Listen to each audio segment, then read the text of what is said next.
Breaking news అమరావతిలో seed axis road పక్కనే మంటలు ఎగిసిపడ్డాయి. ప్రధానమంత్రి మోడీ హాజరైన సభకు 3 కిలోమీటర్ల దూరంలో మంటలు చెలరేగడం కలకలం రేపాయని చెప్పాలి. ఆ ప్రాంతమంతా దట్టంగా పొగ అలుముకుంది. ఓవైపు ప్రధానమంత్రి సభ జరుగుతుండడం, మరోవైపు పొగ కంపించడంతో భద్రతా సిబ్బంది అలర్ట్ అయ్యారు. ఏలూరు రేంజ్ ఐజీ స్పాట్కి చేరుకున్నారు. మంటలను ఆర్పేందుకు 5 ఫైర్ ఇంజన్లను రంగంలోకి దిగాయి.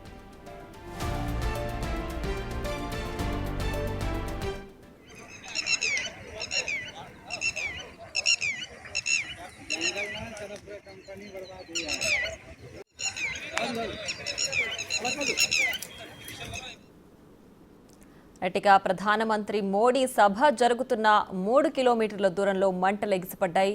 ప్రస్తుతం అక్కడ ఫైర్ ఇంజన్ కూడా చేరుకుంది. మంటలను ఆర్పే ప్రయత్నం చేస్తున్నారు. అయితే సభకు 3 కిలోమీటర్ల దూరంలో ఉండడంతో భద్రతా సిబ్బంది అంతా కూడా ఒక్కసారిగా అలర్ట్ అయ్యారు. అసలు మంటలు ఎక్కడి నుంచి ఎగిసిపడ్డాయి, ఎంత దూరంలో ఎగిసిపడుతున్నాయి, అక్కడంతా కూడా దట్టంగా పొగ అలుముకున్న దృశ్యాలు మనం బిగ్ టీవీ స్క్రీన్ పైన చూస్తున్నాం. అసలు మంటలు ఎక్కడి నుంచి వచ్చాయి, అసలు ఎందుకు ఇంత రేంజ్లో వ్యాపించాయన్న విషయాలు కూడా దర్యాప్తు చేస్తున్నారు. ప్రజెంట్ అయితే ప్రధానమంత్రి మోడీ సభ జరుగుతున్న 3 కిలోమీటర్ల దూరంలో ఈ మంటలు చెలరేగినట్లుగా కూడా తెలుస్తున్నాయి. ఇప్పటికే 5 ఫైర్ ఇంజిన్ బృందాలు ఆ స్పాట్కి చేరుకున్నాయి. ఇప్పటికే ఏలూరు రేంజ్ ఐజీ కూడా ఆ స్పాట్కి చేరుకుని మంటల్ని ఆర్పేందుకు ఫైర్ ఇంజన్లకి రంగంలోకి దించారు. అయితే ప్రధానమంత్రి సభ జరుగుతున్న నేపథ్యంలో ఇలా మంటలు చెలరేగడంతో అసలు ఏం జరిగింది, ఎక్కడి నుంచి మంటలు వచ్చాయి అన్న విషయాలు కూడా ప్రస్తుతానికి దర్యాప్తు చేస్తున్నారు. 5 ఏళ్లుగా అక్కడ నిల్వ ఉంచిన ఎల్ఎన్టీ సంస్థకు చెందిన పైపులు తగలబడినట్లు ఇప్పటికే గుర్తించారు. అయితే వాటికి మంటలు ఎలా అంటుకున్నాయనేది మాత్రం చర్చగా మారింది. ఎవరైనా నిప్పు పెట్టారా లేదా ఎండ తీవ్రతకు మంట రాజుకుందా అనే ప్రశ్నలు కూడా తలెత్తాయి. ఎవరో గుర్తు తెలియని వ్యక్తులు ఆ పైపులకు నిప్పు పెట్టినట్లు స్థానికులు కొందరు చెప్తున్నారు.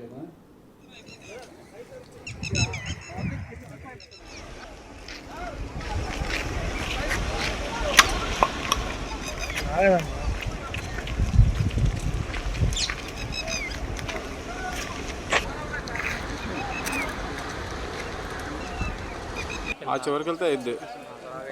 ఇటు గురు అటుపక్క ఏముందా, అక్కడ దాకా ఉన్నది. మన వాళ్ళు వెళ్ళలేదా సాహిత్యాన్ని? ఇటుక అమరావతిలో సీడ్ యాక్సిస్ రోడ్డు పక్కనే మంటలు ఎగిసిపడ్డాయి. ప్రధానమంత్రి మోడీ హాజరైన సభకు 3 కిలోమీటర్ల దూరంలో ఈ మంటలు చెలరేగడం కలకలం రేపాయని చెప్పాలి. ఆ ప్రాంతమంతా కూడా దట్టంగా పొగ అలుముకుంది. అయితే ఓవైపు ప్రధానమంత్రి సభ జరుగుతుండడం, మరోవైపు ఇలా పొగ కనిపించడంతో భద్రతా సిబ్బంది కూడా అలర్ట్ అయ్యారు. దీనికి సంబంధించి అసలు పూర్తి డీటెయిల్స్ మా ప్రతినిధి సాహిత్య అందిస్తారు. సాహిత్య చెప్పండి, అసలు మంటలు ఎక్కడి నుంచి అంటుకున్నాయన్న విషయాలు ఏమైనా తెలుసాయా? మొత్తం అందరూ కూడా ఫైర్ సిబ్బంది ఇక్కడే ఉన్నారు. అమరావతి డెవలప్మెంట్ కార్పొరేషన్కి సంబంధించి కూడా చైర్పర్సన్ ఎవరైతే ఉన్నారో లక్ష్మీ పార్థసారథి కూడా ఇక్కడే ఉన్నారు. మేడం, సో ఇక్కడ డైరెక్టర్ జనరల్ కూడా ప్రతాప్ ప్రస్తుతం అంతా ఉన్నారు. అసలు అగ్ని ప్రమాదం ఎలా జరిగింది, దానికి ఏది దోహదపడింది అనేది ఆయన మాటలను అడిగి తెలుసుకుందాం. సార్, ఫైర్ యాక్సిడెంట్ జరిగినప్పుడు అక్కడ ఎవరున్నారు? ఫస్ట్ ఇంటిమేట్ ఎవరు చేశారు? మాకు ఇంటిమేషన్ ఎక్కడ వచ్చింది, యాక్చువల్గా స్మోక్ నోటీస్ చేసి ఇక్కడ ఏంటంటే మనం ప్రైమ్ మినిస్టర్ ప్రోగ్రామ్ ఉంది కాబట్టి సుమారు 60 ఫైర్ వెహికల్స్, 450 మంది సిబ్బందిని రాష్ట్ర నలుమూలల నుంచి దింపి ఇక్కడ ఎటువంటి యాక్సిడెంట్ జరగకుండా డిప్లాయ్ చేశాం. So Srinivasa Reddy is the Guntur district chief of fire. So ఇక్కడ బాగా స్మోక్ వస్తుంది అనగానే మన వాళ్ళు చాలామంది డిప్లాయ్మెంట్లో ఉన్నారు కాబట్టి ప్రైమ్ మినిస్టర్ ప్రోగ్రామ్ కాబట్టి అందరూ అలర్ట్గా ఉన్నాడు. ఇక్కడ ఏదో స్మోక్ వస్తుందంటే బండి వేసుకుని వచ్చేసాం. సో మనకి ఎవరు ఇన్ఫార్మ్ చేయలే. నార్మల్గా ఇవేంటంటే ప్లాస్టిక్ పైపులు కదా, they are suppose to be underground పెట్టి దాంట్లోంచి ఎలక్ట్రికల్ కేబుల్స్ రన్ చేయడానికి ఉపయోగిస్తారు. చాలా కాలం నుంచి ఇక్కడ ఉన్నాయి. నార్మల్గా ఏంటంటే జస్ట్ అగ్గిపుల్ల వేస్తే ఇప్పుడు ఓవర్కాస్ట్ స్కై ఉంది కాబట్టి అంత టెంపరేచర్ హై లేదు కాబట్టి జస్ట్ లైక్ దట్ అది అంటుకోదు అనమాట. అంటే దీనికి ఏ విధంగా అంటుకుంది, అసలు దీనికి రీజన్స్ ఏంది, ఏమన్నా దీని వెనకాల ఎవరైనా ప్రొటెస్ట్ ఏమైనా ఉందా అనేది మనం తెలుసుకోవాలంటే పోలీస్ ఇన్వెస్టిగేషన్ ఆర్డర్ చేయాలి. ఇప్పటికీ క్లూస్ టీమ్ కూడా ఇక్కడికి రావడం జరిగింది. ఎలాంటి ఏమైనా డీటెయిల్స్ ఏమైనా దొరికాయా సార్? లేదు, క్లూస్ టీమ్ ఇవన్నీ ఇప్పుడు అన్నీ చెప్పలేము మనం. ఫారెన్సిక్ ఆడిట్ కూడా జరుగుతుంది. దీనిపైన తర్వాత ఇన్వెస్టిగేషన్ చేస్తాం. దాని తర్వాత as and when we get to know all the things we will inform the public. సరే, ఎంతో ప్రతిష్టాత్మకంగా ఈ ప్రోగ్రాం జరుగుతుంది. ప్రధాని మోదీ ఒక పక్కన సభా ప్రాంగణంకి అతి సమీపంలోనే ఇలాంటి ప్రమాదం జరగడం, ఇలాంటి అగ్ని ఇంతలా ఎగిసిపడడం అనేది ఎలా చూడొచ్చు అంటారు? అంటే ఇదంతా డైవర్షన్ అనుకోవచ్చా, లేకపోతే సభకి అట్లాంటివి ఏం లేవు. ఇక్కడ ఏమి డైవర్ట్ ఏం కాలేదు. యాక్చువల్గా 1.5 కిలోమీటర్ 2-3 కిలోమీటర్స్ ఉంది కాబట్టి ఇక్కడ ఫ్లేమబుల్ మెటీరియల్ ఉంది, అది కనబడుతూ ఉంది. ఎన్నో రోజుల నుంచి ఇక్కడ ఉంది. కానీ ఇది అన్ఫార్చునేట్లీ ఈ రోజే ఎందుకు జరిగింది, ప్రధాని మోదీ ఎప్పుడు వచ్చి ఆయన స్పీచ్ ఇస్తున్నప్పుడే ఎందుకు జరిగింది అనేటువంటిది ఒక డౌట్ ఖచ్చితంగా మనం ఆలోచించాల్సింది. అది ఈ టైంలో ఏంటంటే ఓవర్ కాస్ట్ అయింది, అంత వేడి లేదు ఎన్విరాన్మెంట్లో, అయినప్పటికీ ఇక్కడ జరిగింది ఒక ఇన్సిడెంట్. సో అందువల్ల దీని మూలాల్లోకి వెళ్ళి ఎందుకు జరిగింది, ఏ విధంగా జరిగింది అని తెలుసుకుంటానికి కొంత సమయం పడుతుంది. ఇన్వెస్టిగేషన్ పోలీస్ చేత చేయిస్తాం. ఇక్కడ కొంతమంది లేబర్ కూడా ఉన్నట్టుగా మనకు అర్థమవుతా ఉంది. అంటే పనుల నేపథ్యంలో చాలా మంది ఉన్నారు. ఎవరున్నారు ఎవరు లేరు అనే దాన్ని బట్టి మొత్తం అంతా ఇన్వెస్టిగేషన్లో డీటెయిల్స్ వస్తాయమ్మా. మనం ముందే గెస్ట్ చేసి అది జరిగింది ఇది జరిగింది అని అనుకుంటానికి వీల్లేదు. కానీ జరిగింది మేము సీరియస్ తీసుకుంటున్నాం. ఇమ్మీడియట్గా డిస్ట్రిక్ట్ ఆఫీసర్స్ కానీ ఇక్కడ ఉన్నటువంటి సిబ్బంది మీరు చూస్తున్నారు కదా ఎన్ని బండ్లు దింపేశాము. ఇమ్మీడియట్గా ఆపబట్టే ఇంకా 4-5 లాట్లలో మెటీరియల్ సేవ్ అయిందనమాట. లేకపోతే ఇంకా అది పెద్దదైపోయి చాలా పెద్ద ప్రమాదం జరగడానికి అవకాశం ఉంది. కానీ ప్రమాదం జరిగినా కానీ ఇక్కడ ఏంటంటే చుట్టుపక్కల ఏమి ఇల్లులు కానీ విలేజెస్ కానీ జనసంచారం లేదు కాబట్టి ప్రాణ నష్టంకి ఇబ్బంది లేదు. అది ఓపెన్ ప్లేస్ కాబట్టి ఇది మొత్తం మెటీరియల్ తగలబడేది. లక్కీగా ఇక్కడ ఏంటంటే ఫామ్ కెనాల్ కూడా ఒకటి ఉంది, మాకు ప్లెంటీ ఆఫ్ వాటర్ వచ్చేస్తుంది. సో దాని తర్వాత ఫోమ్ కూడా పెట్టడం జరిగింది. మీరు వాటి ద్వారానే ఎక్కువగా కంట్రోల్ చేయడం జరిగింది. అంటే వాటర్ అవైలబిలిటీ బాగుంది కాబట్టి మాకు ఈజీగా ఉంది. ప్లాస్టిక్ ఫోమ్ ఉపయోగించాం. ఈ ఫోమ్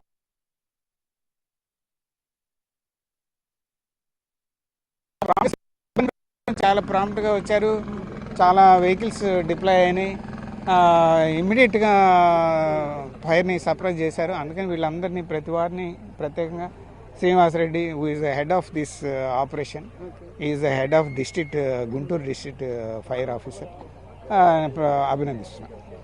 ఎన్ని గంటల్లో దీన్ని ఛేదించే అవకాశం ఉంటుంది? అంటే ఇక్కడ దుండగులు ఎవరైనా పట్టుకునే అవకాశం లేదు, అది పోలీస్ చేయాల్సిందే. నేను ఐపీఎస్ ఆఫీసర్ అయినా కానీ police powers are conferred on different people అనమాట. ఎవరు పడితే వాళ్ళు చేయడం లేదు. మేము ఫైర్ ఫైటింగ్ మాత్రమే చేయగలం. పోలీస్ ఇన్వెస్టిగేషన్ చేసి దాంట్లో ఎవరైనా బాధ్యులుగా చేరినప్పుడు లా ప్రకారం చట్ట ప్రకారంగా చర్యలు తీసుకోవడానికి అవకాశం ఉంటుంది. అదే పరిస్థితి. అంటే మొత్తం మీద ఇక్కడ ఏదైతే ఫైర్ యాక్సిడెంట్ జరిగిందో దానికి సంబంధించి కూడా దగ్గరుండి మరి ఆ ఫైర్ అంతటిని కూడా కంట్రోల్ చేసిన ప్రయత్నం అయితే చేశారు. అయితే గుంటూరు పరిధి కిందకే వస్తుంది కాబట్టి ఇక్కడ అసలు ఎలా జరిగి ఉండొచ్చు ఏంటంటే దగ్గర నుంచి కూడా వాళ్ళు ఆర్పే ప్రయత్నం చేశారు కాబట్టి శ్రీనివాస్ రెడ్డి గారు ప్రస్తుతం చెప్పండి ఏంటి?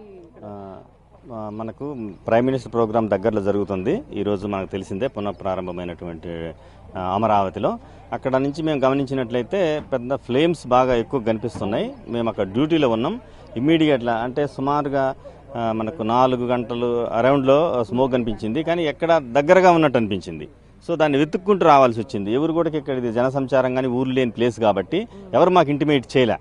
మేము కూడా ఆ స్మోక్ను బట్టి వెహికల్స్ తీసుకొని వచ్చిన రాగానే ఇక్కడ అర్థమైంది అండర్ కేబుల్స్ ఏదైతే హై టెన్షన్ లైన్స్ వెళ్ళేటటువంటి పైపులు ఉన్నాయి ఎల్ఎన్టీ వాళ్ళకి సంబంధించినవి. ఇది ఏంటంటే ప్లాస్టిక్ కాబట్టి హైలీ ఫ్లేమబుల్ మెటీరియల్ కాబట్టి మనకు వాటర్ సోర్స్ ఉండాలి. లక్కీగా మనకు ఒక అగ్రికల్చరల్ కెనాల్ ఉన్నది. అదేవిధంగా మనకు జనరల్గా ఈ ఏరియాలో ఒక ఫైర్ వెహికల్ ఉండేది. మనకి ప్రోగ్రాం వల్ల 30 వెహికల్స్ను డిప్లాయ్ చేయడం జరిగింది. అందులో ఉన్నటువంటి ఒక 7-8 వెహికల్ ఒకేసారి టర్న్అవుట్ చేయడం. ఎందుకంటే అది ఆ ఫ్లేమ్ ఆ స్మోక్ ఇక్కడికి మనకి ఇక్కడ 2-3 కిలోమీటర్స్ దూరం నుంచి కూడా కనిపిస్తుంది. సో మా సిబ్బంది అంతా కూడా చాలా కష్టపడి ఫోమ్ ఉపయోగించి ఇమీడియట్గా ట్యాకిల్ చేయడం జరిగింది. మా డీజీ గారు కానీ అందరూ కలెక్టర్ గారు కానీ బాగా అభినందించారు. Proud to be part of this fire fighting operations. Thank you. Okay sir, thank you so much. అది ఏదైతే అగ్ని ప్రమాదానికి సంబంధించి కూడా పూర్తి డీటెయిల్స్ అయితే కనుక ఇంకా తెలియాల్సి ఉంది. అంటే ఎవరు ఇక్కడ వచ్చి ఉన్నారు అంటే ఆ సమయంలో అగ్ని ఎగసిపడే సమయంలో ఫస్ట్ ఎవరు ఉన్నారు, ఎవరు చూసారు, ఎవరు ఇంటిమేట్ చేశారు అనే దానిపైన కూడా ఇంకా దర్యాప్తు చేస్తూ ఉన్నారు. అంటే 2-3 కిలోమీటర్లకి దూరం నుంచి కూడా ఆ పొగ ఎగిసిపడడం చూసి అగ్నిమాపక అగ్నిమాపక సిబ్బందిని అయితే కనుక అలర్ట్ చేసి అప్పటికప్పుడు 7-8 వెహికల్స్ని అయితే కనుక ఇక్కడికి తీసుకొచ్చి అగ్నిని ఆర్పే ప్రయత్నంలో అయితే కనుక సక్సెస్ఫుల్ అయ్యారని చెప్పొచ్చు ఇటు అగ్నిమాపక సిబ్బంది కానీ ఇటు పోలీస్ సిబ్బంది కానీ. వీడియో జర్నలిస్ట్ శివరామకృష్ణ, సాహిత్య బిగ్ టీవీ, అమరావతి నుంచి. రైట్, ఇక ప్రధానమంత్రి మోడీ సభ జరుగుతున్న 3 కిలోమీటర్ల పరిధిలో ఒక ఫైర్ యాక్సిడెంట్ జరిగింది. అయితే ఈ ఫైర్ యాక్సిడెంట్కి సంబంధించి ఎవరు కూడా ఎలాంటి సమాచారం అందివ్వలేదు. 3 కిలోమీటర్ల దూరం నుంచి ఆ పొగ, ఆ స్మోక్ అంతా కూడా దట్టంగా అలుముకొని అది కనిపిస్తుంది విజువల్గా. సో దాన్ని చూసే అక్కడికి చేరుకున్నారు అని చెప్పి కూడా పోలీసులు చెప్తున్నారు. అయితే ఎవరు కూడా సమాచారం ఇవ్వలేదు. వాళ్లే చూసి తెలుసుకొని ఫైర్ సిబ్బందిని కూడా పిలిపించి ఆ మంటలంతా కూడా త్వరగానే అదుపులోకి తీసుకొచ్చారని చెప్తున్నారు. అయితే అక్కడ పైపులు మంటల్లో వ్యాపించి ఎక్కువగా దగ్ధమైన పరిస్థితి కనిపిస్తోంది. అయితే ఎవరో కావాలని పని చేస్తుండొచ్చు అని కూడా అనుమానాలు వ్యక్తం చేస్తున్నారు.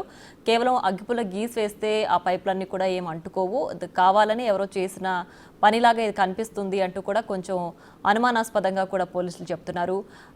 తర్వాత దర్యాప్తులో ఈ విషయాలన్నీ తెలియాల్సింది అంటూ కూడా అన్ని విషయాలు కూడా బయటకు వస్తాయంటూ కూడా చెప్పారు. అసలు మొత్తానికి కూడా ఈ సభ జరుగుతున్న 3 కిలోమీటర్స్ దూరంలో, అది కూడా సభ జరిగే రోజే కావడంతో కూడా మొత్తం భద్రతా సిబ్బంది కూడా అలర్ట్ అయ్యారు. సో ఆ సభ జరుగుతున్న నేపథ్యంలో ఈ రోజే ఎందుకు ఇలా జరిగింది, ఈ రోజే కావాలని ఎవరు చేశారు అన్న కోణంలో కూడా ప్రస్తుతానికైతే దర్యాప్తు జరుగుతోంది. అయితే ఇది ఎవరో కావాలని చేసిన పనిగానే ప్రస్తుతానికి భావిస్తున్నట్లు కూడా పోలీసులు చెప్తున్నారు. అదే ప్రస్తుతానికి ఎలాంటి ప్రమాదం జరగలేదు. త్వరితగతినే అక్కడికి ఫైర్ సిబ్బంది చేరుకుని మంటల్ని కూడా త్వరగానే అదుపులోకి తీసుకొచ్చారు. ప్రస్తుతానికి ఎలాంటి ప్రమాదం అయితే లేదు అంటూ కూడా పోలీసులు తెలియజేస్తున్నారు.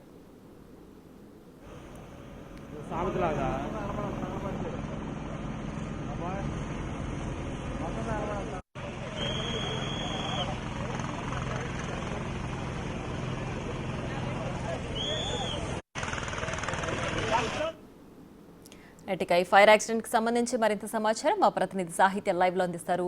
సాహిత్య, చెప్పండి, అసలు మంటలు ఎక్కడి నుంచి అంటుకున్నాయని చెప్తున్నారు, ఇందులో కుట్రకోణం కూడా దాగుందని చెప్పి పోలీసులు చెప్తున్నారు. ఏంటి దీనికి సంబంధించి పూర్తి డీటెయిల్స్?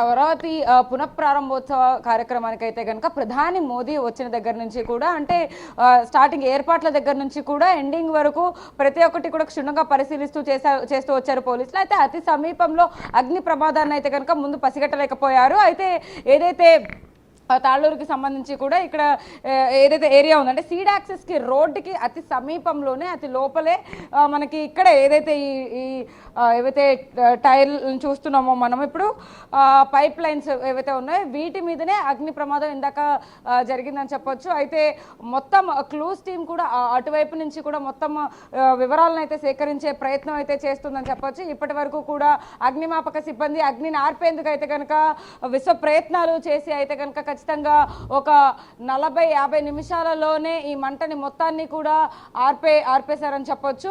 మొత్తం ఎలా కాలిపోయింది అనేది కూడా మనం క్లియర్ కట్గా చూడొచ్చు. ఇవన్నీ కూడా ఈ పైప్ లైన్స్ దాదాపు కూడా 10 ఏళ్ల నుంచి కూడా ఇక్కడే ఈ ప్రాంగణంలోనే పడి ఉన్న కారణంగా అయితే కనుక, అంటే ఏ విధంగా మంటలు ఎగిసిపడ్డాయి, మంటలు ఏ విధంగా స్టార్ట్ అయ్యాయి, అసలు ఎలా వచ్చింది ఇక్కడికి మంట అనేది కూడా పోలీసులు దర్యాప్తు చేస్తూ ఉన్నారు. ఎందుకంటే ఒకవైపు నరేంద్ర మోదీ ప్రధాని అక్కడ మాట్లాడుతున్న సమయంలోనే ఎగ్జాక్ట్గా మంటలు ఎలా వచ్చాయి, ఇది ఎవరైనా ఖచ్చితంగా చేసి ఉంటారు అనే అనుమానాలు అయితే కనుక పోలీసులు ఖచ్చితంగా బయటపెడుతూ ఉన్నారు. ఎందుకంటే దీనికి సంబంధించి కూడా ఇప్పటికే ఒక క్లూస్ టీం వచ్చింది.